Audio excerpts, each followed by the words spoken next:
Third BC sixth semester లో మనం ఈ క్లాస్ ఏం చెప్పుకున్నాం అంటే డిస్ట్రిబ్యూటెడ్ సిస్టమ్ లో issues in designing distributed operating system. ఓకేనా? సో ఆల్రెడీ మనం లాస్ట్ క్లాస్ లో డిస్ట్రిబ్యూటెడ్ సిస్టమ్ అంటే ఏంటి, దాని క్యారెక్టరిస్టిక్స్ ఎలా ఉంటాయి, అట్ ది సేమ్ టైం దాని యొక్క డిస్ట్రిబ్యూటెడ్ సిస్టమ్ లో ఉండే డిఫరెంట్ మోడల్స్ ఏంటో నేర్చుకున్నాం. సో ఇప్పుడు డిస్ట్రిబ్యూటెడ్ సిస్టమ్ లో మనం డిజైన్ చేసేటప్పుడు ఎప్పుడైతే మనం డిస్ట్రిబ్యూటెడ్ సిస్టమ్ ని డిజైన్ చేస్తామో దాని క్యారెక్టరిస్టిక్స్ ఏవైతే మనం ఆల్రెడీ చెప్పుకున్నామో ఆ క్యారెక్టరిస్టిక్స్ ని సపోర్ట్ చేయాలి అంటే మనం ఈ డిస్ట్రిబ్యూటెడ్ సిస్టమ్ కి సెపరేట్ గా ఆపరేటింగ్ సిస్టమ్ అనే దాన్ని డిజైన్ చేయాలి. ఓకేనా? మనం ఏదైతే డిస్ట్రిబ్యూటెడ్ సిస్టమ్ ని డిజైన్ చేస్తున్నామో ఆ డిస్ట్రిబ్యూటెడ్ సిస్టమ్ ని దేనికోసం డిజైన్ చేస్తున్నాం, సమ్ క్యారెక్టరిస్టిక్స్ ని సపోర్ట్ చేసే విధంగా డిజైన్ చేస్తాం. ఆ క్యారెక్టరిస్టిక్స్ సపోర్ట్ చేయాలి అంటే నార్మల్ గా మనం డైలీలో పీసీలో అంటే పర్సనల్ కంప్యూటర్స్ లో యూజ్ చేసే ఆపరేటింగ్ సిస్టమ్స్ కాకుండా ఒక సెపరేట్ గా ఒక ఆపరేటింగ్ సిస్టమ్ అనే దాన్ని మనం డిజైన్ చేయాలి. ఈ ఆపరేటింగ్ సిస్టమ్ అనే దాన్ని డిజైన్ చేసేటప్పుడు కొన్ని పాయింట్స్ ని మనం కన్సిడర్ చేస్తూ ఈ ఆపరేటింగ్ సిస్టమ్ అనే దాన్ని డిజైన్ చేస్తామన్నమాట. ఆ పాయింట్స్ ని ఇక్కడ ఏమని పిలుస్తామంటే issues in designing distributed operating system. ఓకేనా? So issues in designing distributed operating system అంటే మీనింగ్ ఏంటి అంటే మనం డిస్ట్రిబ్యూటెడ్ సిస్టమ్ ని డిజైన్ చేసేటప్పుడు క్యారెక్టరిస్టిక్స్ ని సపోర్ట్ చేసే విధంగా డిస్ట్రిబ్యూటెడ్ సిస్టమ్ కి ఒక సెపరేట్ గా ఒక ఆపరేటింగ్ సిస్టమ్ అనే దాన్ని డిజైన్ చేయాలి. ఈ ఆపరేటింగ్ సిస్టమ్ అనే దాన్ని మనం డిజైన్ చేసేటప్పుడు కొన్ని పాయింట్స్ ని కన్సిడర్ చేస్తూ ఈ ఆపరేటింగ్ సిస్టమ్ అనే దాన్ని డిజైన్ చేస్తాం. ఏ పాయింట్స్ అయితే కన్సిడర్ చేస్తూ ఆపరేటింగ్ సిస్టమ్ అనే దాన్ని డిజైన్ చేయాలి అని చెప్పుకుంటున్నామో వాటిని ఏమని పిలుస్తామంటే issues in designing distributed operating system అంటాం. ఓకేనా? ఆ ఇష్యూస్ లో first issue is nothing but transparency. Okay, first issue ఏంటి అంటే డిస్ట్రిబ్యూటెడ్ ఆపరేటింగ్ సిస్టమ్ ని డిజైన్ చేసేటప్పుడు ట్రాన్స్పరెన్సీ. సో ఇందుకు ట్రాన్స్పరెన్సీ అంటే ఏంటన్నమాట, మనం ఆపరేటింగ్ సిస్టమ్ ని డిజైన్ చేస్తున్నాము డిస్ట్రిబ్యూటెడ్ కోసం అంటే అందులో ఫస్ట్ పాయింట్ ఏంటి అంటే మనం ఆ డిజైన్ చేసేటప్పుడు ఫస్ట్ కన్సిడర్ చేయాల్సిన పాయింట్ ఏంటి అంటే ఆ ఆపరేటింగ్ సిస్టమ్ అనేది కంపల్సరీ ఎలా ఉండాలి, ట్రాన్స్పరెన్సీగా ఉండాలి. సో ట్రాన్స్పరెన్సీగా ఉండడం అంటే మీనింగ్ ఏంటంటే ఫర్ ఎగ్జాంపుల్ ఒక యూజర్ అనేవాడు డేటాను యాక్సెస్ చేస్తున్నారు అనుకోండి. యూజర్ అనేవాడు డేటాను యాక్సెస్ చేసేటప్పుడు లోకల్ కంప్యూటర్ లో ఉన్న డేటాని యాక్సెస్ చేసేటప్పుడు ఎంత ఫాస్ట్ గా యాక్సెస్ చేస్తున్నాడో at the same time remote location లో ఉన్న డేటాని యాక్సెస్ చేస్తున్నా సరే అంతే ఫాస్ట్ గా యాక్సెస్ అవ్వాలి. ఓకేనా? మన డిస్ట్రిబ్యూటెడ్ సిస్టమ్ లో కేవలం డేటాని యాక్సెస్ చేస్తామంటే డేటాని యాక్సెస్ చేయము, మేబీ రిసోర్సెస్ ని యాక్సెస్ చేయొచ్చు. లేదు అంటే ఒక సిస్టమ్ దగ్గర మనం ఉండి అదర్ సిస్టమ్ దగ్గర ఏం చేస్తాం, వేరే ప్లేస్ లో ఉన్న సిస్టమ్ దగ్గర మనం సమ్ అదర్ ప్రాసెస్ ని ఎగ్జిక్యూట్ చేస్తూ ఉంటాం. ఓకేనా? సపోజ్ నేను ఒక సిస్టమ్ లో ఏదో సంథింగ్ టాస్క్ అనేది పర్ఫామ్ చేస్తాను. ఆ టాస్క్ పర్ఫామ్ చేసేటప్పుడే మిడిల్ లో ఏమైందంటే అదర్ టాస్క్ ని అంటే వేరే అదర్ సర్వర్ లో ఉన్న సిస్టమ్ లో సర్వర్ లో ఉన్న టాస్క్ కాస్త ఏమైందంటే మనం ఎగ్జిక్యూట్ చేయాల్సి వచ్చింది. అప్పుడు ఏం చేస్తాం, అదర్ సర్వర్ లో మనం ఏదైతే టాస్క్ ని ఇక్కడ పర్ఫామ్ చేస్తూ మిడిల్ లో మనకు అవసరమైందో సో ఆ టాస్క్ కాస్త ఏం చేస్తాం, అదర్ సర్వర్ లో మనం అదర్ సిస్టమ్ లో ఏం చేస్తాం, ఎగ్జిక్యూట్ చేస్తూ ఉంటాం. సో అదర్ సిస్టమ్ లో మనం ఎగ్జిక్యూట్ చేస్తున్నాము అంటే అప్పుడు ఏమవుతుంది, ఆటోమేటిక్ గా ఇక్కడ ఒక సిస్టమ్ లో మనం ఉన్నాం, ఈ అదర్ సిస్టమ్ లో ఏం చేస్తున్నాం, ఇక్కడ సిస్టమ్ లో ఒక టాస్క్ ని పర్ఫామ్ చేస్తూ at the same time middle లో ఏం చేస్తున్నాం అంటే అదర్ సిస్టమ్ లో మనం ఏం చేస్తున్నాం అంటే వేరొక టాస్క్ ని మనం పర్ఫామ్ చేస్తూ ఉన్నాం. సో ఇలా టాస్క్ ని పర్ఫామ్ చేస్తున్నాము అంటే మనం ఇక్కడ ఎంతైతే ఫాస్ట్ గా మనం టాస్క్ ని పర్ఫామ్ చేస్తున్నామో ఈ టాస్క్ కూడా అంతే ఫాస్ట్ గా పర్ఫామ్ అవ్వాలి. అట్ ది సేమ్ టైం ఇక్కడ టాస్క్ పర్ఫామ్ అయిన తర్వాత అంటే ఏదైతే task task is nothing but one work. So ఏదైతే వర్క్ మనం ప్రాసెస్ చేస్తామో అదర్ సిస్టమ్ లో ఆ వర్క్ కాస్త అంటే ఏంటన్నమాట, that is nothing but process. So ఏదైతే ప్రాసెస్ మనం అదర్ సిస్టమ్ లో పర్ఫామ్ చేసామో అది కాస్త దేనికోసం పర్ఫామ్ చేస్తున్నాము, ఈ సిస్టమ్ లో సంథింగ్ ఏదో అవసరమైంది దానికోసం కాస్త ఏం చేస్తాం, అదర్ సిస్టమ్ లో ఎక్కడైతే ఆ డేటా ఇక్కడ ఈ సిస్టమ్ లో సిస్టమ్ 1 అనే దాంట్లో ఏ డేటా అయితే అవసరమైందో ప్రాసెస్ కి ఆ డేటా కాస్త ఏ సిస్టమ్ లో ఉందో ఆ సిస్టమ్ దగ్గర ఏం చేస్తాం, మనం ప్రాసెసింగ్ అనేది అంటే ఇన్స్ట్రక్షన్స్ అనే వాటిని ఎగ్జిక్యూట్ చేస్తాం. అలా ఇన్స్ట్రక్షన్స్ అనే వాటిని ఎగ్జిక్యూట్ చేసిన ఇన్స్ట్రక్షన్స్ కాస్త తిరిగి ఈ సిస్టమ్ కి రావాలిగా. సో అలా రావాలి అంటే నేను ఏం చెప్తున్నాను, ఆల్ ఇన్స్ట్రక్షన్స్ మేబీ ప్రాసెస్ అవ్వచ్చు, డేటా అవ్వచ్చు, ఏదైనా సరే డిస్ట్రిబ్యూటెడ్ సిస్టమ్ లో ఎలా జరుగుతుంది అంటే in the form of messages form లో మాత్రమే జరుగుతుంది. ఓకే, అది డేటాలో పాసింగ్ అయిన ట్రాన్స్ఫర్ అయినా లేదా ప్రాసెస్ ట్రాన్స్ఫర్ అయినా సరే ఏదైనా సరే మెసేజ్ ఫార్మ్ లో మాత్రమే జరగాలి. సో ఆల్రెడీ డిస్ట్రిబ్యూటెడ్ సిస్టమ్ లో అన్ని సర్వర్స్ డిఫరెంట్ లొకేషన్స్ లో ఉన్న సర్వర్స్ సర్వర్స్ అన్ని కమ్యూనికేషన్ నెట్వర్క్ ద్వారా కనెక్ట్ చేసేసాం. సో ఏమవుతుంది అంటే మెసేజ్ ఫామ్ లో ట్రాన్స్ఫర్ అయిపోతున్నాయి. సో ప్రాబ్లం ఏముంది అని అనుకోవచ్చు.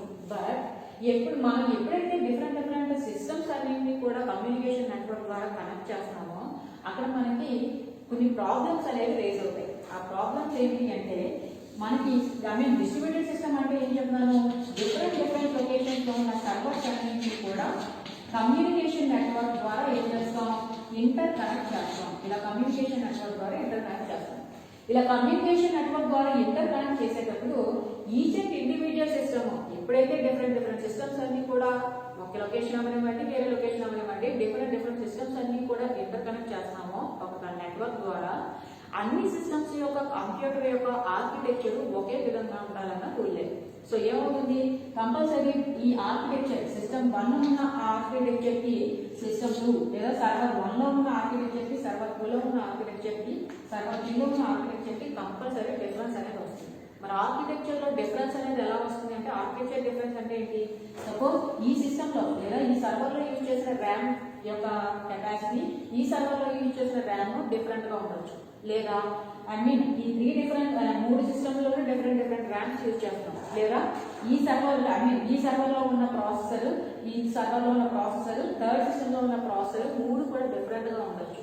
లేదు ఆపరేటింగ్ సిస్టమ్స్ డిఫరెంట్ గా ఉండొచ్చు. వీటన్నిటిని కూడా ఏమని పిలుస్తామంటే ఇవన్నీ కూడా ఏంటి, ఆ సిస్టమ్ యొక్క ఆర్కిటెక్చర్. సో నేను ఏం చెప్తున్నాను అంటే డిఫరెంట్ సర్వర్స్ లో ఉన్న లొకేషన్స్ లో ఉన్న సర్వర్స్ అనేది ఒక లొకేషన్ అవనివ్వండి, ఏమైనా అవనివ్వండి, కమ్యూనికేషన్ నెట్వర్క్ ద్వారా డిఫరెంట్ సిస్టమ్స్ మనం కనెక్ట్ చేస్తున్నాము అంటే ఈ డిఫరెంట్ సిస్టమ్స్ అన్ని కనెక్ట్ చేసేటప్పుడు అన్ని కంప్యూటర్స్ యొక్క ఆర్కిటెక్చర్ ఒకే విధంగా ఉండదు.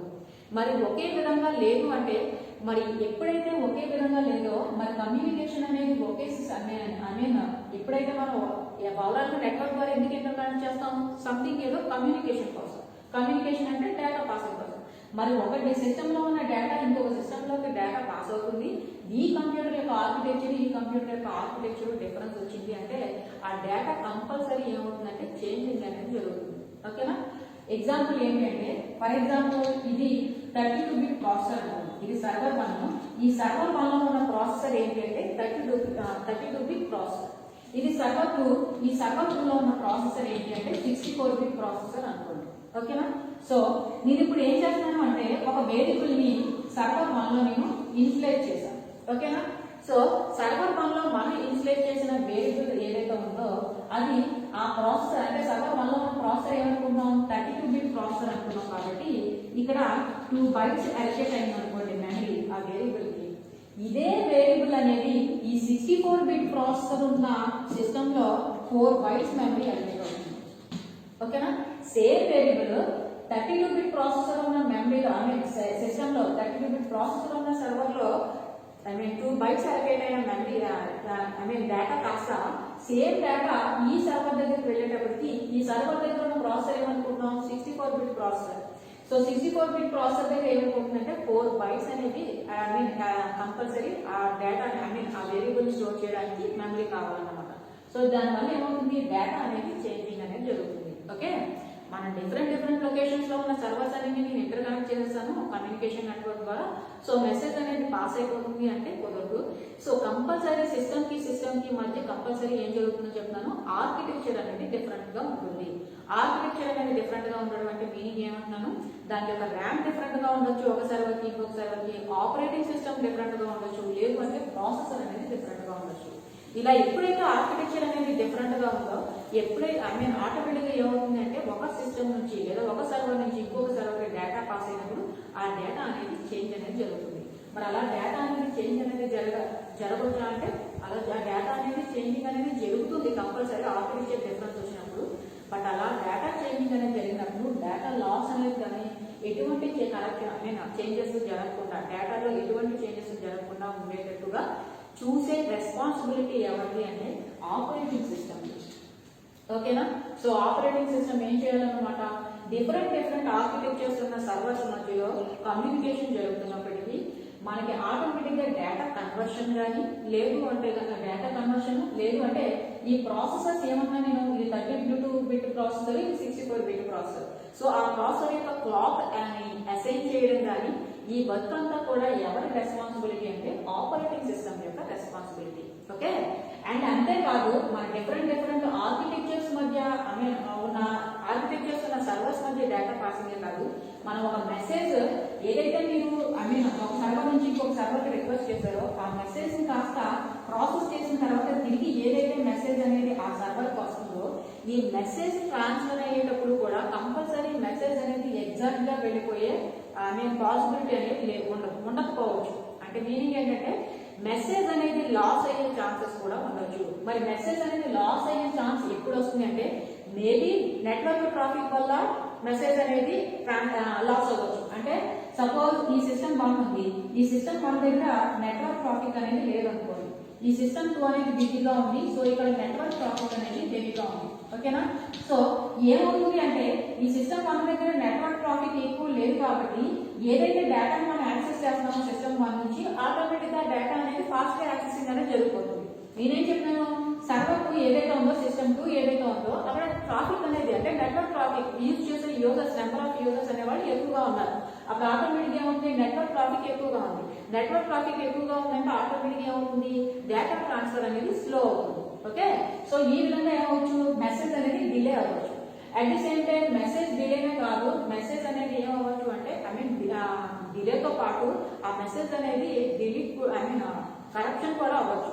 సో అంటే మీనింగ్ ఏంటంటే ఫర్ ఎగ్జాంపుల్ ఒక మెసేజ్ అనేది నెట్వర్క్ ట్రాఫిక్ వల్ల స్లో అవ్వచ్చు. లేదు అంటే కనుక సపోజ్ ఈ సర్వర్ ఫెయిల్ అయింది అనుకోండి, సర్వర్ అనేది కంపల్సరీ ఏమవచ్చు ఒక్కొక్కసారి ఫెయిల్ అవ్వచ్చు. మరి సర్వర్ ఫెయిల్ అయిందంటే ఆటోమేటిక్ గా మెసేజ్ అనేది ఏమవుతుంది, రిసీవ్ చేసుకున్న మెసేజ్ కానీ మనం సెండ్ చేసిన మెసేజ్ కానీ దానికి వెళ్ళకపోవచ్చు. సో ఒక మెసేజ్ అనేది డిలే అవ్వచ్చు, మెసేజ్ అనేది అసలు డిలే కాదు, ఓవరాల్ గా ఆ మెసేజ్ అనేది రిసీవ్ కానీ సెండ్ కానీ జరగకుండా ఉండొచ్చు.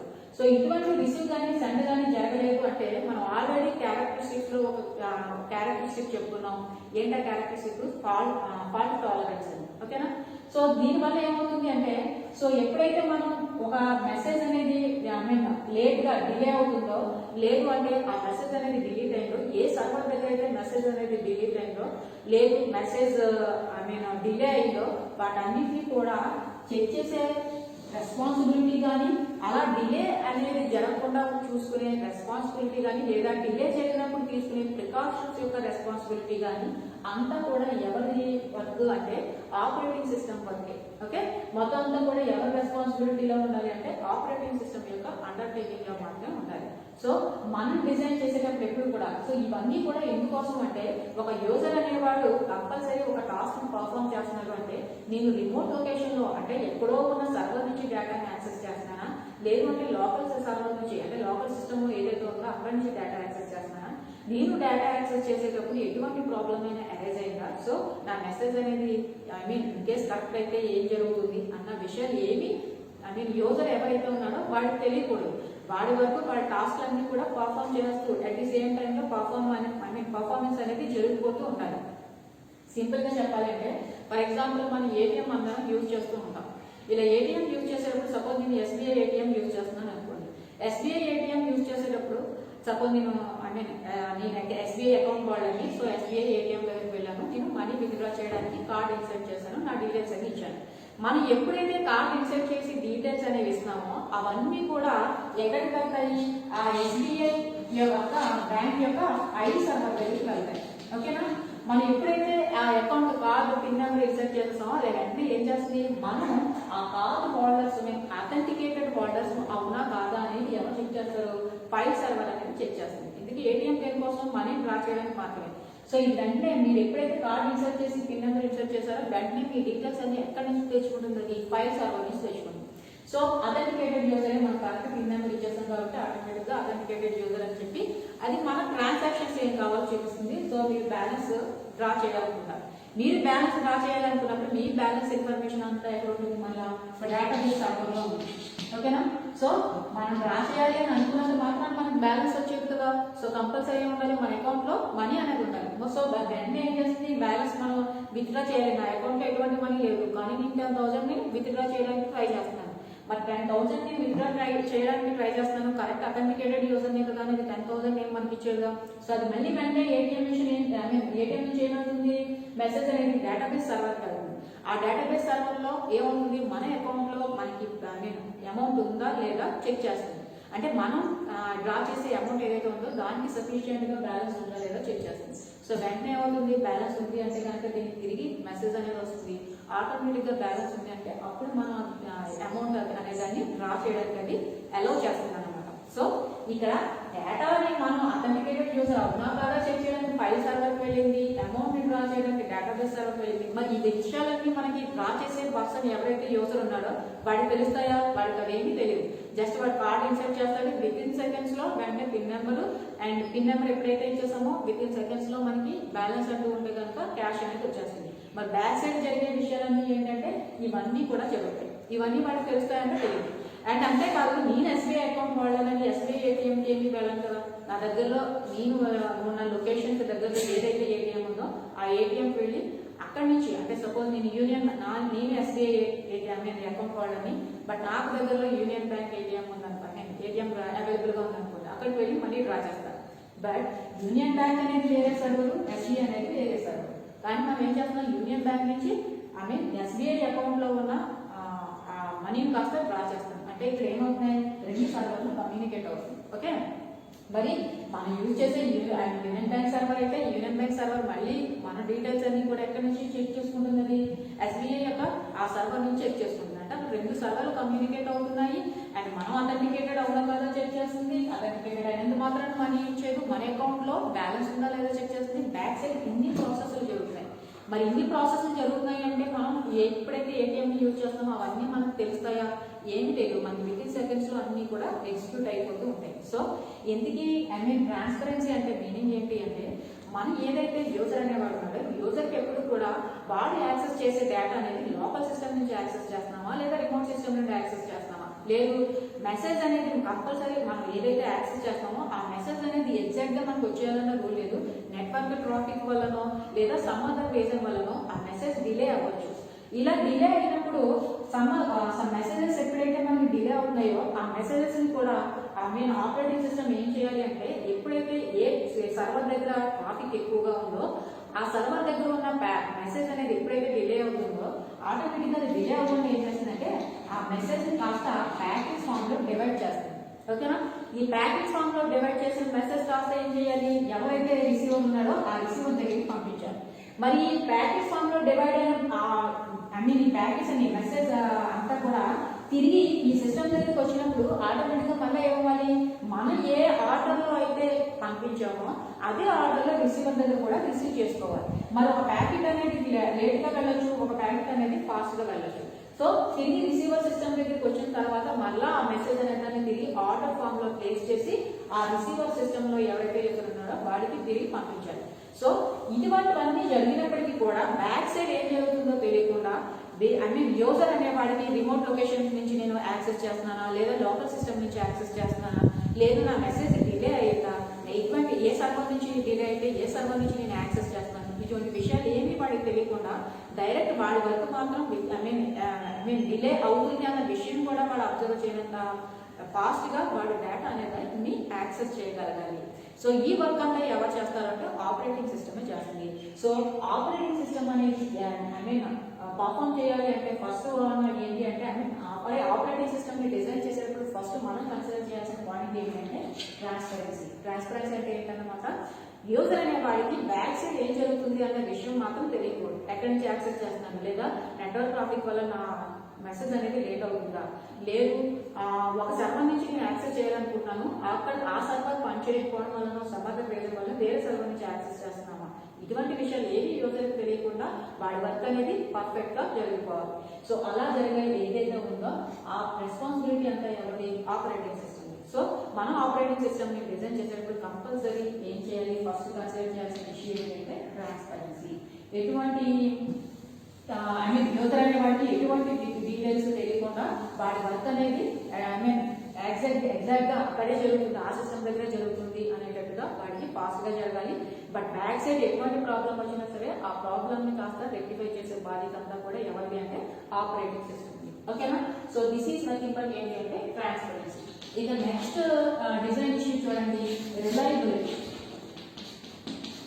ఓకేనా, రిలయబిలిటీ అంటే మీనింగ్ ఏంటి అంటే ఆల్రెడీ మనం క్యారెక్టరిస్టిక్స్ డిస్ట్రిబ్యూటెడ్ సిస్టమ్ క్యారెక్టరిస్టిక్స్ చెప్పుకున్నాం. ఏమని చెప్పుకున్నాం? One of the characteristic is nothing but fault tolerance అని. ఫాల్ట్ టాలరెన్స్ అంటే మీనింగ్ ఏంటి అంటే, ఇలా డిస్ట్రిబ్యూటెడ్ సిస్టమ్ అంటే డిఫరెంట్ లొకేషన్స్ లో ఉన్న సర్వర్స్ ని కమ్యూనికేషన్ నెట్వర్క్ ద్వారా కనెక్ట్ చేయడం. సో ఇలా కమ్యూనికేషన్ నెట్వర్క్ ద్వారా కనెక్ట్ చేయడాన్ని ఏమని పిలుస్తామంటే డిస్ట్రిబ్యూటెడ్ సిస్టమ్ అంటాము. ఈ మెసేజ్ పాసింగ్ ద్వారా కోఆర్డినేట్ అవుతాయి అని చెప్పుకున్నాం. ఓకే, మరి ఈచ్ అండ్ ఇండివిజువల్ సర్వర్ కూడా ఎలా వర్క్ అవుతుందని చెప్పుకున్నాం? ఒక డెడికేటెడ్ సర్వర్ కింద వర్క్ అవుతుంది. డెడికేటెడ్ సర్వర్ కింద వర్క్ అవడం అంటే మీనింగ్ ఏంటి? ఫర్ ఎగ్జాంపుల్, ఇది ఫైల్ సర్వర్ కింద వర్క్ అవుతుంటే, ఇది డేటాబేస్ సర్వర్ కింద వర్క్ అవుతుంది, ఇది ప్రింట్ సర్వర్ కింద వర్క్ అవుతుంది. సమ్ అదర్ వర్క్ కోసం డెడికేట్ చేస్తాం. ఓకేనా? ఓకే, సో ఫైల్ సర్వర్ దగ్గర మనం వర్క్ చేస్తున్నాం అంటే ఫైల్స్ ఏదైతే యూజర్ యొక్క ఫైల్స్ ఉన్నాయో ఫైల్స్ కి సంబంధించిన డేటా అంతా కూడా ఈ ఫైల్స్ నుంచి యాక్సెస్, ఫైల్ సర్వర్ నుంచి యాక్సెస్ చేయొచ్చు. ఓకే, మరి ఈ ఫైల్ ని యాక్సెస్ చేసేటప్పుడే మిడిల్ లో మనకి డేటాబేస్ నుంచి సంథింగ్ ఏదో డేటా అవసరం అయితే కనుక డేటాబేస్ నుంచి ఆ డేటాని కాస్త ఫైల్ సర్వర్ కి ఏం చేయొచ్చు అంటే తెచ్చుకోవచ్చు. ఇలా డేటాబేస్ నుంచి డేటాని తెచ్చుకునేది కాస్త ఏ ఫామ్ లో జరుగుతుందంటే మెసేజ్ ఫామ్ లో జరుగుతుంది అని చెప్పుకున్నాం. ఓకే, బట్ ఏదైనా రీజన్ వల్ల సర్వర్ అనేది కంపల్సరీ కరెక్ట్ అయ్యే ఛాన్సెస్ ఉంటాయి, లేదు సర్వర్ అనేది ఫెయిల్ అయ్యే ఛాన్స్ ఉంటుంది. ఓకేనా? మరి సర్వర్ అనేది ఫెయిల్ అయింది అంటే దాంట్లో ఉన్న డేటా అంతా కూడా ఏమవుతుంది? కొలాప్స్ అవుతుంది. సో ఎప్పుడైతే సర్వర్ ఫెయిల్ అయిందో మరి దాంట్లో ఉన్న డేటా అంతా ఫెయిల్ అవ్వకుండా మనం ఏం చేయాలి?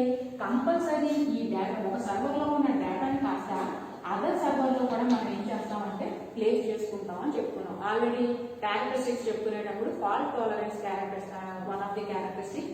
అందులో ఏం చెప్పామంటే ఫాల్ట్ టాలరెన్స్ అంటే మీనింగ్ ఏంటంటే, ఇన్ కేస్ ఫ్యూచర్ లో ఏదైనా సర్వర్ అనేది ఫెయిల్ అయినా, లేదు నెట్వర్క్ ఈ సర్వర్ అనేది నెట్వర్క్ ట్రాఫిక్ వల్ల బిజీగా ఉంది, ఇది రెస్పాన్స్ అవ్వట్లేదు, అని యూజర్ అనేవాడిని మనం కూర్చోబెడతాం. సపోజ్ మనం ఏటీఎం వాడుతున్నాము, ఆల్రెడీ ట్రాన్స్పరెన్సీలో చెప్తున్నాం. ఏటీఎం వాడుతున్నాం అంటే మనం ఒక యూజర్ అట్ ది సేమ్ టైంలో మనం మాత్రమే యూజ్ చేయం కదా.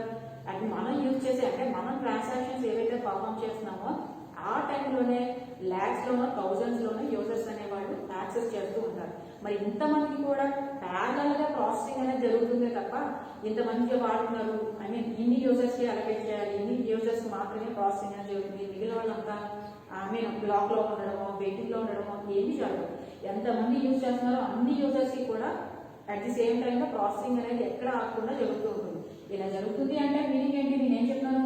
నెట్వర్క్ ట్రాఫిక్ వల్లనో లేదంటే సర్వర్ ఫెయిల్యూర్ వల్లనో సర్వర్ ఫెయిల్యూర్ వల్ల డేటా కరెక్ట్ అయితే ఆటోమేటిక్ అవుతుంది, ఇందులో డేటా అనేది ఫెయిల్ అవుతుంది.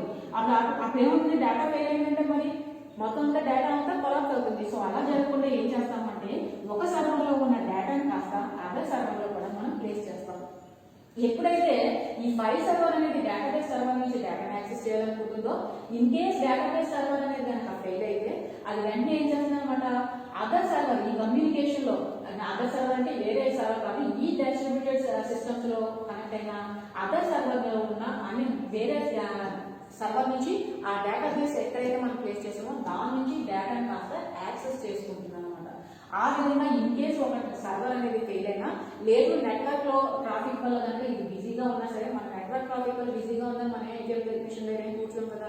సో కూర్చోవట్లేదు, యూజర్ యొక్క టాస్క్ పర్ఫామ్ అయిపోతుంది అంటే, సో ఇన్ కేస్ ఈ సర్వర్ బిజీగా ఉన్నా ఆ సర్వర్ లో ఉన్న డేటాని వేరే అదర్ సర్వర్ లో మనం ప్లేస్ చేయడం ద్వారా ఏం చేస్తామంటే ఈ ఫైల్ సర్వర్ ముందు సర్వర్ ని చెక్ చేసుకుంటుంది. ఇన్ కేస్ ఇది రెస్పాన్స్ అవ్వట్లేదు, లేదు అప్పుడు వెంటనే ఏం చేస్తుంది అనమాట, వేరే అదర్ సర్వర్ లో దీని యొక్క సర్వర్ యొక్క డేటా ముందేమో చెక్ చేసుకుంటుంది. వెంటనే ఏం చేస్తుంది? ఆ సర్వర్ నుంచి కాస్త డేటాని యాక్సెస్ చేస్తుంది. ఓకే, సో రిలయబిలిటీ అంటే మీనింగ్ ఏంటన్నమాట, ఇంటికి ఒక సర్వర్ లో ఇన్ కేస్ మన కమ్యూనికేషన్ నెట్వర్క్ లో కనెక్ట్ అయిన సర్వర్స్ లో ఇన్ కేస్ ఒక సర్వర్ నుంచి ఉన్న ఒక సర్వర్ అనేది ఫెయిల్ అయినప్పటికీ మనకి ఏదైతే సర్వర్ ఫెయిల్ అయిందో ఆ సర్వర్ ఫెయిల్ అవడం వల్ల డేటా అనేది కొలాప్స్ అవ్వకుండా అదర్ సర్వర్ లో కూడా మనం ప్లేస్ చేసుకుంటాం. సో ఈ విధంగా అనేది ఏమవుతుంది అంటే డేటా అనేది లాస్ అవ్వకుండా యూజర్ యొక్క వర్క్ అనేది ఎగ్జిక్యూట్ అవుతూ ఉంటుంది. దాన్ని ఏమని పిలుస్తాం అంటే రిలయబిలిటీ అంటాం. ఓకే, డేటా అనేది ఎటువంటి లాస్ అనేది జరగదన్నమాట.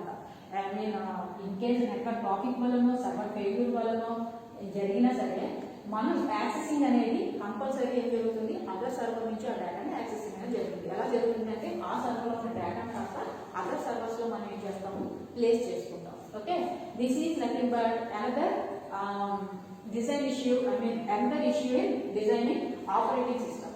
ఇక నెక్స్ట్ వన్ ఏంటి అంటే థర్డ్ వన్ ఫ్లెక్సిబిలిటీ. ఓకేనా? ఇక మనం ఏమైనా డిస్ట్రిబ్యూటెడ్ ఆపరేటింగ్ సిస్టమ్ ని డిజైన్ చేసేటప్పుడు నెక్స్ట్ కన్సిడర్ చేయాల్సిన ఇష్యూ ఏంటి అంటే ఫ్లెక్సిబిలిటీ. ఇక ఫ్లెక్సిబిలిటీ అంటే మీనింగ్ ఏంటి అంటే మనం ఒక డిస్ట్రిబ్యూటెడ్ ఒక టాస్క్ మనం పర్ఫామ్ చేస్తాము అనుకోండి. ఓకేనా? ఒక టాస్క్ మనం పర్ఫామ్ చేసేటప్పుడు ఒక సర్వర్ దగ్గర ఒక సర్వర్ దగ్గర కాదు, ఫర్ ఎగ్జాంపుల్ మనం ఒక ఏటీఎం మిషన్ ఉందనుకోండి. ఏటీఎం మిషన్ ఉన్నప్పుడు ఫస్ట్ లో మనం ఏం చేసేవాళ్ళం, కేవలం బ్యాలెన్స్ ఎంక్వైరీ కోసమో మనీ విత్డ్రా కోసం ఆ ఏటీఎం మిషన్ యూజ్ చేసుకునేవాళ్ళం. తర్వాత ఏమైంది, ఇన్ ద ఫ్యూచర్ లో అదే ఏటీఎం మిషన్ నుంచి మనం మనీని కూడా డిపాజిట్ చేసుకునే ఫీచర్ అనేది యాడ్ అయింది. ఓకే కదా?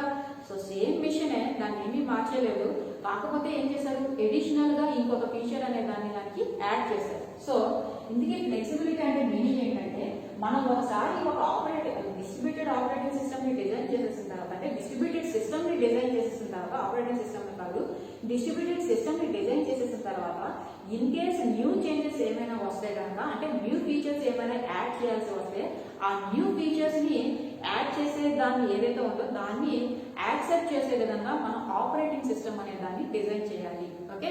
ఎగ్జాంపుల్ చెప్పుకోవాలంటే స్టార్టింగ్ లో ఏటీఎం మిషన్ మనం యూజ్ చేసినప్పుడు మనీ బ్యాలెన్స్ ఎంక్వైరీ కోసం విత్డ్రా కోసం యూజ్ చేసేవాళ్ళం. దాని తర్వాత కొత్త ఫీచర్ ఏం యాడ్ చేశారు, క్యాష్ ని అదే ఏటీఎం మిషన్ నుంచి మనీని కూడా మనం మన అకౌంట్ లోకి డిపాజిట్ చేసుకోవచ్చు. సో అది న్యూ ఫీచర్ వచ్చింది. సో ఇలా న్యూ ఫీచర్ ఏదైతే ఉందో కంపల్సరీ ఒక సిస్టమ్ ని మనం డిజైన్ చేసాము అంటే ఎడిషనల్ ఫీచర్స్ అనేవి ఎప్పటికప్పుడు చేంజెస్ అనేవి వస్తూ ఉంటాయి. ఆ చేంజెస్ అన్నింటినీ కూడా మనం కంపల్సరీ ఆ సిస్టమ్ కి యాడ్ చేయాలి. ఇలా చేంజెస్ అన్ని యాడ్ చేసినాము అంటే ఆ చేంజెస్ అన్నింటినీ సపోర్ట్ చేసే విధంగా మనం ఆపరేటింగ్ సిస్టమ్ అనే దాన్ని డిజైన్ చేయాలి. అలా చేంజెస్ అన్నింటినీ సపోర్ట్ చేసే విధంగా ఆపరేటింగ్ సిస్టమ్ ని డిజైన్ చేయాలి అంటే ఆపరేటింగ్ సిస్టమ్ మనం డిజైన్ చేసేటప్పుడే ఈ చేంజెస్ కి కన్వీనియంట్ గా ఉండేటట్టుగా మన ఇన్స్ట్రక్షన్స్ అన్నింటినీ కూడా ఫామ్ చేస్తూ ఆ ఆపరేటింగ్ సిస్టమ్ అనే దాన్ని డిజైన్ చేయాలన్నమాట. ఎందుకోసం అంటే ఒక సిస్టమ్ ని మనం డిజైన్ చేసినప్పుడు కంపల్సరీ ఫ్యూచర్ లో ఏమవుతుంది, న్యూ చేంజెస్ అనేవి కంపల్సరీ దానికి యాడ్ చేస్తూ ఉండాలి. కొత్తగా మనం మనీని డిపాజిట్ చేసే ఫీచర్ ఏదైతే ఉందో అది వచ్చింది కదా అని మళ్ళీ మొదటి నుంచి కూడా సిస్టమ్ అంతా డిజైన్ చేయం కదా. ఆ బ్యాలెన్స్ ఎంక్వైరీ కానీ బ్యాలెన్స్ విత్డ్రా కానీ అలానే ఉంటాయి. దానికి కాస్త డిపాజిట్ అనే ఫీచర్ కాస్త యాడ్ చేస్తామంటే, సో ఏదైనా న్యూ ఫీచర్ ని యాడ్ చేసినప్పుడు ఆ న్యూ ఫీచర్ ని యాడ్ చేసే విధంగా ఆపరేటింగ్ సిస్టమ్ సపోర్ట్ చేసే విధంగా మనం డిస్ట్రిబ్యూటెడ్ ఆపరేటింగ్ సిస్టమ్ అనే దాన్ని డిజైన్ చేయాలి. That is nothing but flexible. Flexible అంటే ఏంటన్నమాట, న్యూ చేంజెస్ ఏమైనా వస్తూ ఉంటే కనుక ఆ న్యూ చేంజెస్ ని మనం మన సిస్టమ్ కి యాడ్ చేసే విధంగా సపోర్ట్ చేసే విధంగా మనం ఆపరేటింగ్ సిస్టమ్ అనే దాన్ని డిజైన్ చేయాలి. ఓకే? సో ఫస్ట్ ఏం చెప్పుకున్నాం, design issues in distributed operating system లో ట్రాన్స్పరెన్సీ, రిలయబిలిటీ, నెక్స్ట్ వన్ ఏంటంటే ఫ్లెక్సిబిలిటీ. ఇక నెక్స్ట్ వన్ ఏంటంటే స్కేలబిలిటీ. స్కేలబిలిటీ అంటే మీనింగ్ ఏంటి అంటే డిస్ట్రిబ్యూటెడ్ ఆపరేటింగ్ సిస్టమ్ యొక్క స్కేల్ ని ఇంక్రీజ్ చేయడాన్ని ఏమో చూస్తాం అంటే స్కేలబిలిటీ అంటాం. స్కేల్ ని ఇంక్రీజ్ చేయడం అంటే మీనింగ్ ఏంటి అంటే, ఫర్ ఎగ్జాంపుల్ నా దగ్గర ఒక సర్వర్ ఉంది. ఈ సర్వర్ లో ప్రెసెంట్ 4 సిస్టమ్స్ ఉన్నాయి, 1 2 3 4. ఓకేనా? సో ఈ సర్వర్ లో 4 సిస్టమ్స్ నేను కనెక్ట్ చేశాను. బట్ ఫ్యూచర్ లో ఏమైంది అంటే ఇంకొక సిస్టమ్ ని కూడా కనెక్ట్ చేయాల్సి వచ్చింది. అంటే యూజ్ చేసే యూజర్స్ అనే వాళ్ళు ఎక్కువయ్యారు. సో ఏం చేస్తామంటే ఇంకొక సిస్టమ్ ని కూడా మనం కనెక్ట్ చేస్తాం. సో 4 సిస్టమ్స్ ని కనెక్ట్ చేసినప్పుడు ఈ సర్వర్ అనేది ఎంత ఫాస్ట్ గా వర్క్ అవుతుందో మనం ఈ నెక్స్ట్ ఇంకొక సిస్టమ్ ని యాడ్ చేసినా, ఒకటి అవనివ్వండి, రెండు అవనివ్వండి, ఎన్ని అవసరం అన్ని సిస్టమ్స్ ని యాడ్ చేసినా సరే అంతే ఫాస్ట్ గా ఆ సర్వర్ అనేది ఆ సిస్టమ్ అనేది వర్క్ అవుతుంది, ఆ ప్రాసెసింగ్ అనేది జరగాలి. అలా జరిగేటట్టుగా చేయడానికి మనం చూస్తామంటే స్కేలబిలిటీ అంటాం. ఓకేనా? మన 4 సిస్టమ్స్ ని ముందుగా 4 సిస్టమ్స్ ని కనెక్ట్ చేసిన సర్వర్ అనేది ఎంత ఫాస్ట్ గా వర్క్ అయిందో తర్వాత మీరు 5th సిస్టమ్ యాడ్ చేసినా సరే ఆ సర్వర్ యొక్క వర్కింగ్ అనేది అంతే ఫాస్ట్ గా ఉండాలి. అలా ఉండేటట్టు, అలా సపోర్ట్ చేసేటట్టు మనం ఆపరేటింగ్ సిస్టమ్ అనే దాన్ని ఏం చేయాలి, డిజైన్ చేయాలి. ఓకే?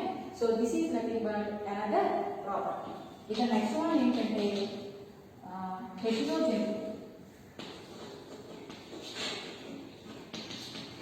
హెటెరోజెనిటీ అంటే మీనింగ్ ఏంటి అంటే, నేనేం చెప్తున్నాను, ఒక డిస్ట్రిబ్యూటెడ్ సిస్టమ్ ని మనం కనెక్ట్ చేసినప్పుడు ఎస్టాబ్లిష్ చేసినప్పుడు ఇలా ఎస్టాబ్లిష్ చేసిన డిస్ట్రిబ్యూటెడ్ సిస్టమ్ లో ఈచ్ అండ్ ఎవ్రీ సిస్టమ్ కూడా ఒకే ఆర్కిటెక్చర్ ని కలిగి ఉండదు.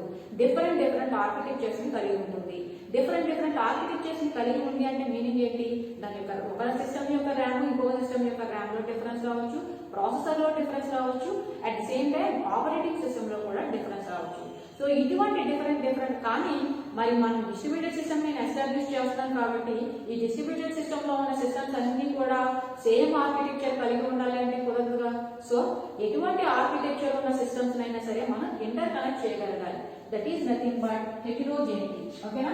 డిఫరెంట్ ఆర్కిటెక్చర్స్ ఉన్న సిస్టమ్స్ అన్నింటినీ కూడా మనం కనెక్ట్ చేసి ఒక డిస్ట్రిబ్యూటెడ్ సిస్టమ్ ని ఎస్టాబ్లిష్ చేయగలగాలి. అలా ఎస్టాబ్లిష్ చేయాలి అంటే ఈ డిఫరెంట్ ఆర్కిటెక్చర్స్ ఉన్న సిస్టమ్స్ అన్నింటినీ కూడా ఎవరు సపోర్ట్ చేయాలి? ఆపరేటింగ్ సిస్టమ్ సపోర్ట్ చేయాలి. ఆపరేటింగ్ సిస్టమ్ సపోర్ట్ చేయడం అంటే మీనింగ్ ఏంటి? నేనేం చెప్తాను, ఒక ఆర్కిటెక్చర్ లో ఉన్న డేటా కాస్త ఒక ఆర్కిటెక్చర్ సంబంధించిన సిస్టమ్ లో ఉన్న డేటా కాస్త అదర్ ఆర్కిటెక్చర్ ఉన్న సిస్టమ్ లోకి వెళ్ళేసరికి దాని యొక్క డేటా అనేది సైజ్ అనేది చేంజ్ అయిపోతూ ఉంటుంది. మరి ఇలా డేటా సైజ్ చేంజ్ అయింది అంటే అలా చేంజ్ అయినప్పుడు దానికి తీసుకోవాల్సిన మోడిఫికేషన్స్ కానీ దానికి సంబంధించిన ప్రికాషన్స్ కానీ అవన్నిటినీ కూడా ఎవరు రెస్పాన్సిబిలిటీ అంటే ఆపరేటింగ్ సిస్టమ్ రెస్పాన్సిబిలిటీ. అంతేగాని మన డిస్ట్రిబ్యూటెడ్ సిస్టమ్ లో నేను డిఫరెంట్ సిస్టమ్ సర్వర్స్ యూజ్ చేస్తున్నాను, బట్ నేను యూజ్ చేసేదంతా కూడా కనెక్షన్ లో కాబట్టి అన్ని సిస్టమ్స్ కి సేమ్ ఆర్కిటెక్చర్ ఉండాలి, ఇలా ఉన్నప్పుడు మాత్రమే నేను డిజైన్ చేస్తాను అంటే అది సిస్టమ్ అనేది కరెక్ట్ కాదు. ఓకే, సో డిఫరెంట్ ఆర్కిటెక్చర్స్ ఉన్న సర్వర్స్ మధ్య కూడా మనకి డేటా అనేది ఏదైతే పాసింగ్ అనేది జరుగుతుందో ఆ విధంగా జరగడానికి ఏమని పిలుస్తామంటే హెటెరోజెనిటీ అంటాం. సో ఇలా జరగడానికి రెస్పాన్సిబిలిటీ కూడా ఎవరి రెస్పాన్సిబిలిటీ అంటే ఆపరేటింగ్ సిస్టమ్ రెస్పాన్సిబిలిటీ. ఇక నెక్స్ట్ సిక్స్త్ వన్ ఏంటి అంటే సెక్యూరిటీ. ఓకేనా? ఇక సెక్యూరిటీ అంటే మీనింగ్ ఏంటి అంటే నేనేం చెప్తున్నాను, డిస్ట్రిబ్యూటెడ్ సిస్టమ్ అనగానే డిఫరెంట్ యూజర్స్ అనే వాళ్ళు యూజ్ చేస్తారు. ఓకే, ఇలా యూజ్ చేస్తున్నారు అంటే ఒక సిస్టమ్ యూజ్ చేసే యూజర్ ఎవరైతే ఉన్నారో వాళ్ళు ఏం చేస్తారు, వాళ్ళకి కావాల్సిన డేటాని అదర్ సిస్టమ్ నుంచి యాక్సెస్ చేస్తారు. ఇలా యాక్సెస్ చేసేటప్పుడు డిస్ట్రిబ్యూటెడ్ సిస్టమ్ లో మనకి ఒకే సిస్టమ్ ఏమి కనెక్ట్ అయ్యి ఉంటుంది కదా, నెంబర్ ఆఫ్ సిస్టమ్స్, ఒక సర్వర్కే నెంబర్ ఆఫ్ సిస్టమ్స్ అనేవి కనెక్ట్ అయ్యి ఉంటాయి. ఓకేనా? సో ఇలా ఒక సిస్టమ్ కి ఇలా నెంబర్ ఆఫ్ సిస్టమ్స్ కనెక్ట్ అయినప్పుడు డిస్ట్రిబ్యూటెడ్ సిస్టమ్ లో ఉన్నాయి కాబట్టి మనం పాస్ చేసే డేటా ఏదైతే ఉందో ఆ పాస్ చేసిన డేటా కాస్త ఒకే సిస్టమ్ కి అంటే ఏ పర్టికులర్ సిస్టమ్ కి నేను డేటాని పాస్ చేస్తున్నానో ఆ పర్టికులర్ సిస్టమ్ కి నా డేటా అనేది పాస్ అవుతుందా, లేదు డిస్ట్రిబ్యూటెడ్ సిస్టమ్ లో ఉన్న అన్ని యూజర్స్ కి కూడా ఆ డేటా అనేది పాస్ అయిపోతుందా, ఓకే అనేది చెక్ చేయాలి. నెక్స్ట్ వన్ ఏంటి అంటే ఏ యూజర్ అయితే డేటాని యాక్సెస్ చేయాలి అని అనుకుంటున్నాడో ఆ యూజర్ అనేవాడు అథెంటికేటెడ్ యూజర్ అయినా లేదా అనాథరైజ్డ్ యూజర్ ఎవరైనా ఆ డేటాని యాక్సెస్ చేయడానికి ట్రై చేస్తున్నాడా అనేది చెక్ చేయాలి. సో ఇవన్నీ కూడా ఇందులోకి వస్తాయంటే సెక్యూరిటీలోకి వస్తాయి. Security is most important in distributed operating system. ఓకేనా? సో డిస్ట్రిబ్యూటెడ్ ఆపరేటింగ్ సిస్టమ్ అనగానే డిఫరెంట్ సర్వర్స్ యూజ్ చేస్తాము, ఆ సర్వర్స్ కి డిఫరెంట్ క్లయింట్స్ ని కనెక్ట్ చేస్తాము. ఓకే, బట్ మరి ఇవన్నీ కూడా కమ్యూనికేషన్ నెట్వర్క్ ద్వారా కనెక్షన్ లో ఉన్నాయి కాబట్టి ఒక సర్వర్ లో ఉన్న డేటా అనేది ఏదైతే పర్టికులర్ క్లయింట్ కి పాస్ అవుతుందో ఆ క్లయింట్ కే పాస్ అవుతుందా, లేదు ఆ కనెక్షన్ లో ఉన్న అందరి క్లయింట్స్ కి కూడా అంటే అందరి యూజర్స్ కి కూడా పాస్ అయిపోతుందా, మేబీ అలా కూడా జరగచ్చు కదా. సో అలా జరగకుండా చూడడం అనేది ఎవరి రెస్పాన్సిబిలిటీ? ఆపరేటింగ్ సిస్టమ్ యొక్క రెస్పాన్సిబిలిటీ. అంతేకాదు మనం ఏదైతే యూజ్ చేస్తున్నామో ఏదైతే కనెక్షన్ లో డిఫరెంట్ నెంబర్ ఆఫ్ యూజర్స్ ఉన్నారు, ఓకే, బట్ ఏదైతే డేటాని యాక్సెస్ చేస్తున్నారో ఆ డేటా అనేది ఏ సిస్టమ్ నుంచి అయితే యాక్సెస్ చేస్తున్నారో ఏ యూజర్ అయితే యాక్సెస్ చేస్తున్నారో ఆ యూజర్ అనేవాడు అథెంటికేటెడ్ అవునా కాదా, కరెక్ట్ గా ఆ డేటా అనేది దానికి యాక్సెస్ చేసే పర్మిషన్స్ అన్ని ఆ యూజర్ కు ఉన్నాయా లేవా, ఇవన్నీ కూడా కంపల్సరీ చెక్ చేయాలి. వాటిని ఏమని పిలుస్తాము, అవన్నీ కూడా ఎందుకు వస్తాయంటే సెక్యూరిటీలోకి వస్తాయి. So these are all nothing but ఏంటి అంటే issues in designing distributed operating system. So issues in designing distributed operating system అంటే ఏం చెప్తున్నాను, మనం డిస్ట్రిబ్యూటెడ్ సిస్టమ్ ని డిజైన్ చేసేటప్పుడు వాటి క్యారెక్టరిస్టిక్స్ ని సపోర్ట్ చేసే విధంగా మనం సెపరేట్ గా ఒక ఆపరేటింగ్ సిస్టమ్ అనే దాన్ని కంపల్సరీ డిజైన్ చేయాలి. ఇలా సెపరేట్ గా ఆపరేటింగ్ సిస్టమ్ ని డిజైన్ చేస్తున్నాము అంటే అప్పుడు మనకి కొన్ని పాయింట్స్ ని కన్సిడర్ చేస్తూ ఆ ఆపరేటింగ్ సిస్టమ్ అనే దాన్ని డిజైన్ చేయాలి. ఆ పాయింట్స్ ని ఏమని పిలుస్తాము అంటే issues in designing distributed operating system అంటాం. అందులో ఫస్ట్ వన్ ఏం చెప్తున్నాను నేను, ట్రాన్స్పరెన్సీ. ఓకే, మనకి ఇప్పుడు కూడా యూజర్ ఎవరైతే యూజ్ చేస్తారో ఆ యూజర్ అనే వాళ్ళు డేటా యాక్సెస్ చేసేటప్పుడు ఆ డేటా అనేది లోకల్ సిస్టమ్ నుంచి వస్తుందా, రిమోట్ సిస్టమ్ నుంచి వస్తుందా, లేదు బ్యాక్ సైడ్ ఏమైనా మెసేజ్ డిలే అవ్వడం కానీ, నెట్వర్క్ ట్రాఫిక్ వల్ల కానీ, నెట్వర్క్ ఫెయిల్యూర్ కానీ, ఇవన్నీ విషయాలు కూడా వాడికి తెలియకుండా వాడి వర్క్ అంతా కూడా యాజ్ ఇట్ ఈజ్ జరిగిపోతున్నట్టుగా వాడికి మాత్రమే అంతవరకు మాత్రమే ఉండాలి తప్ప బ్యాక్ సైడ్ అనే విషయాలు ఇలా డిలే అవుతుందని కానీ, ఒక సర్వర్ ఫెయిల్యూర్ అయితే ఆ డేటా ఇంకో సర్వర్ నుంచి యాక్సెస్ చేస్తున్నారని కానీ ఈ విషయాలు ఏవి యూజర్కి తెలియకూడదు. So that is nothing but transparency. ఇక రిలయబిలిటీ అంటే ఏం చెప్తున్నాను నేను, ఇన్ కేస్ ఒక డేటా అనేది ఫెయిల్ అయినప్పటికీ, సర్వర్ అనేది ఫెయిల్ అయినప్పటికీ ఆ సర్వర్లో ఉన్న డేటాని అదర్ సర్వర్లో ప్లేస్ చేయడం ద్వారా ఆ డేటా అనేది యాక్సెసింగ్ అనేది జరగాలి. That is nothing but reliability. ఇక నెక్స్ట్ వన్ ఏం చెప్తున్నాను, ఫ్లెక్సిబిలిటీ. ఇక ఫ్లెక్సిబిలిటీ అంటే ఏం చెప్పాను నేను, ఇన్ కేస్ మనం ఒకసారి డిస్ట్రిబ్యూటెడ్ సిస్టమ్ ని నేను డిజైన్ చేసేస్తాను కదా, సో ఇంకా ప్రాబ్లం లేదు, దాని వర్క్ అయిపోయింది అని అనుకోకూడదు. ఫ్యూచర్ లో ఏదైనా కొత్త ఫీచర్స్ ని యాడ్ చేయాల్సి వస్తే కంపల్సరీ ఆ ఫీచర్స్ ని సపోర్ట్ చేసే విధంగా మనకి ఆ డిస్ట్రిబ్యూటెడ్ సిస్టమ్ అనేది ఉండాలి. సో ఆ విధంగా మనం ఏం చేయాలన్నమాట, ఆపరేటింగ్ సిస్టమ్ అనేది డిజైన్ చేయాలి. ఏ విధంగా ఆ కొత్త ఫీచర్స్ ఏవైతే ఉన్నాయో వాటిని యాడ్ చేయడానికి సపోర్ట్ చేసే విధంగా. ఇక నెక్స్ట్ వన్ ఏంటి, స్కేలబిలిటీ. మనకి ఒక సర్వర్ దగ్గర సపోజ్ 4 యూజర్స్ ఉన్నారు, నెక్స్ట్ యూజ్ చేసే యూజర్స్ ఎక్కువ ఇంక్రీజ్ అవ్వడంతో ఏం చేస్తామంటే ఇంకా సిస్టమ్స్ మనం యాడ్ చేస్తాం. 4 సిస్టమ్స్ ఉన్నప్పుడు ఆ సర్వర్ ఎంత ఫాస్ట్ గా వర్క్ అయిందో ఎడిషనల్ గా మీరు ఎన్ని సిస్టమ్స్ యాడ్ చేసినా సరే దాని వర్కింగ్ అనేది అంతే ఫాస్ట్ గా ఉండాలి. That is nothing but scalability. ఇక నెక్స్ట్ వన్ ఏం చేయను, హెటెరోజెనిటీ. డిస్ట్రిబ్యూటెడ్ సిస్టమ్ అనగానే డిఫరెంట్ సర్వర్స్ యూజ్ చేస్తున్నాము, ఆ సర్వర్స్ కి డిఫరెంట్ సిస్టమ్స్ కనెక్ట్ అయి ఉన్నాయి. ఓకే, బట్ ఇవన్నీ కూడా సేమ్ ఆర్కిటెక్చర్ ని కలిగి ఉండాలి అంటే కంపల్సరీ కాదు. డిఫరెంట్ ఆర్కిటెక్చర్స్ ని కలిగి ఉంటుంది. సో ఈ డిఫరెంట్ ఆర్కిటెక్చర్స్ ని కలిగి ఉన్న సిస్టమ్స్ మధ్య కూడా కమ్యూనికేషన్ అనేది మనకి జరగాలి, అంటే మెసేజ్ పాస్ అనేది జరగాలి. That is nothing but heterogeneity. ఇక నెక్స్ట్ వన్ ఏం చెప్తున్నాను, సెక్యూరిటీ. ఇక సెక్యూరిటీ అంటే మీనింగ్ ఏంటన్నమాట, మనం ఏదైతే డేటాని యాక్సెస్ చేస్తున్నామో ఒక సర్వర్ నుంచి, ఆ సర్వర్ నుంచి డేటాని యాక్సెస్ చేసేటప్పుడు యాక్సెస్ చేసే యూజర్ ఎవరైతే ఉన్నారో తను అథెంటికేటెడ్ యూజర్ అవునా కాదా, లేదా డిస్ట్రిబ్యూటెడ్ సిస్టమ్ లో మనకి నెంబర్ ఆఫ్ యూజర్స్ అనే వాళ్ళు కనెక్ట్ అయి ఉంటారు. ఈ నెంబర్ ఆఫ్ యూజర్స్ కనెక్ట్ అయినప్పుడు ఒక డేటాని మనం పాస్ చేస్తున్నామంటే ఈ అన్ని కనెక్ట్ అయిన అంటే సర్వర్ కి కనెక్ట్ అయిన అందరి యూజర్స్ కి డేటా పాస్ అయిపోతుందా, లేదు ఆథరైజ్డ్ యూజర్ కి మాత్రమే పాస్ అవుతుందా, ఇటువంటివన్నీ కూడా కంపల్సరీ చేయాలి. That is nothing but security.